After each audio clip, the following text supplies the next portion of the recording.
आकाशवाणी गोरखपुर है। अब रउआ सभे सुषमा श्रीवास्तव से भोजपुरी में समाचार सुनी। प्रधानमंत्री नरेंद्र मोदी कहले हमें कि कोविड महामारी के दौर में देश में रिकॉर्ड निवेश भइल हुए और एमे ढेर हिस्सा के निवेश तकनीकी क्षेत्र में भइल हुए।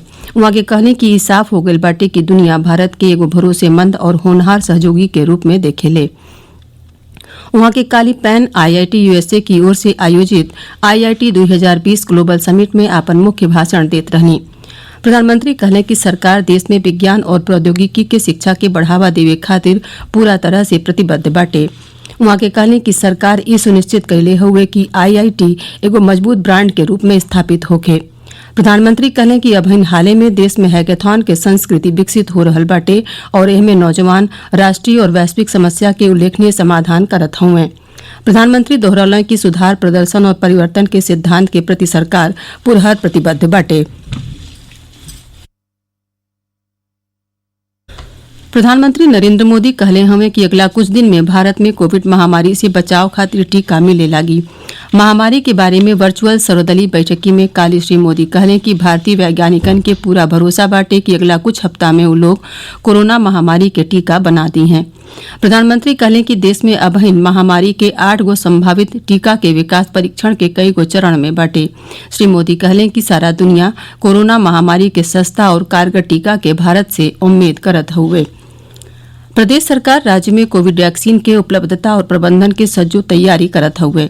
मुख्यमंत्री योगी आदित्यनाथ कोविड वैक्सीन अभियान से जुड़ल सज्जो काम के पूरा कैले के समय सीमा 15 दिसंबर तय कैले हुए। प्रदेश के अपर मुख्य सचिव स्वास्थ्य अमित मोहन प्रसाद कोविड टीकाकरण खातिर बनावल गई विशेष टास्क फोर्स के बैठकी के अध्यक्षता कैले और हर जिला में कोरोना के टीकाकरण से जुड़ल वैक्सीनेटर्स के लिस्टिंग, हब सेंटर्स, बायोमेडिकल वेस्ट के इंतजाम और वैक्सीनेटर्स के प्रशिक्षण के व्यवस्था के समीक्षा कैले। वहां के कहले कि जिला पर संबंधित अधिकारियों के 100% हेल्थ वर्कर्स के डेटा अपलोड कैले के निर्देश दिहल जाए, सतही उनसे काम पूरा भइले के प्रमाण पत्र लिहल जाए। ए बीचे लम्हर अंतराल के बाद प्रदेश में नया कोविड मरीजन की संख्या में कमी दर्ज कैल गई हुए। काली 24 घंटा के भीतरे नया कोविड मरीजन के संख्या ठीक होखे वाले मरीजन के संख्या से कम रहल। प्रदेश के उप पश्चिमी जिला जौने के सीमा राष्ट्रीय राजधानी क्षेत्र से लागेला ओइजो कोविड के हालत में सुधार दर्ज कैल गई हुए। प्रधानमंत्री नरेंद्र मोदी आगरा मेट्रो रेल के निर्माण कार्य के वर्चुअल माध्यम से 7 दिसंबर के उद्घाटन करी हैं। Uttar Pradesh metro rail corporation Agra metro के 2 गो कॉरिडोर के बनावे खातिर 5 साल के भीतरे पूरा कैले के लक्ष्य रखल गई हुए। ए मेट्रो रेल मार्ग पर शहर के सज्जो महत्वपूर्ण पर्यटन स्थल के गंतव्य बनावल गई हुए। हमरे लखनऊ संवाददाता बतौले हुए कि आगरा मेट्रो के शुरू भइले से ताजमहल के देखे आवे वाले दुनिया भर के पर्यटकन के हरित परिवहन के नया अनुभव मिली। आकाशवाणी से विशेष बातचीत में उत्तर प्रदेश रेल कारपोरेशन के प्रबंध निदेशक कुमार केशव कहले कि आगरा मेट्रो पर्यटन खातिर वरदान साबित हुई। आगरा प्रदेश के वो शरण में शामिल हुए जहां प्रदूषण बहुत ज्यादा बाटे और मेट्रो चलने से शहर के प्रदूषण के स्तर के कम कैले में निश्चित रूप से मदद मिली। मुख्यमंत्री योगी आदित्यनाथ कहले हुए कि नया राष्ट्रीय शिक्षा नीति के जरिए हम सबके मिलके प्रधानमंत्री नरेंद्र मोदी के सोच के मुताबिक भारत के विश्व गुरु बनौले के सपना पूरा कैले में योगदान देवे के चाहिए। मुख्यमंत्री योगी आदित्यनाथ काली गोरखपुर में महाराणा प्रताप शिक्षा परिषद के 88वें संस्थापक सप्ताह समारोह के अध्यक्षता करत रहले।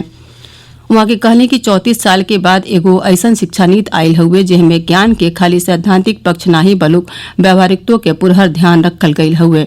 श्री योगी छात्र और नौजवानन के आह्वान कैले कि ये लोग सकारात्मक सोच के साथ ही अपने लक्ष्य की ओर आगे बढ़ें।